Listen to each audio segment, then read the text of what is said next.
आणि आता असे खूप सगळे लोक आहेत, की आता समजा शिक्षण, त्याच्यानंतर जॉब, मग लग्न आणि मग त्यानंतर मग करिअरमध्ये काहीतरी बनायचंय. तर ह्या सगळ्या प्रॉब्लेम्समुळं वय वाढत चाललं आणि कन्सीव्ह होण्याची फ्रिक्वेन्सी कमी झाली.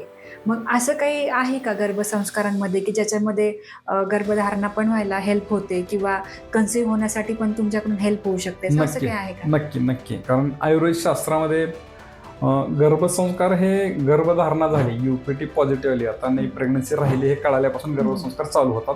गर्भसंस्कार ऍक्च्युअली विचार केला तर, पण त्याच्या अगोदरची पण प्रोसेस आहे. बरं. आता जे फास्ट लाईफस्टाईल आहे, पाश्चिमात्य संस्कृतीचं अनुकरण आहे आणि बदलतं लाईफस्टाईल आहे, म्हणजे आपलं आचरण असेल, थॉट प्रोसेस असतील किंवा फ्रीडम आला आता कपल्सना, होणाऱ्या आई बाबांना सगळ्यांनाच आलं. बरोबर. आता बंधनात फार लोक नाहीत राहत, एक स्वातंत्र्य आहे. याचा परिणाम लाईफस्टाईलवरती झाला, आचरण, आहार, विहार या सगळ्या गोष्टींवरती झाला. ह्याच्यामुळे काय झालं, दिवसेंदिवस वंध्यत्वाचं प्रमाण, बाळ न होण्याचं प्रमाण वाढत चाललं. पण आयुर्वेद शास्त्रामध्ये त्याच्यावर खूप छान प्रोग्राम सांगितलेले आहेत. जसं की आयुर्वेद शास्त्रात तर सांगितलं, पण आपल्याकडं संत परंपरेमध्ये संत तुकाराम महाराजांनी पण खूप छान सांगितलंय, शुद्ध बीजापोटी फळे रसाळ गोमटी. अशाच नवनवीन व्हिडिओसाठी आणि इन्फॉर्मेशनल कॉन्टेंटसाठी द सारिका शो या मराठी पॉडकास्ट चॅनलला आत्ताच सबस्क्राईब करा.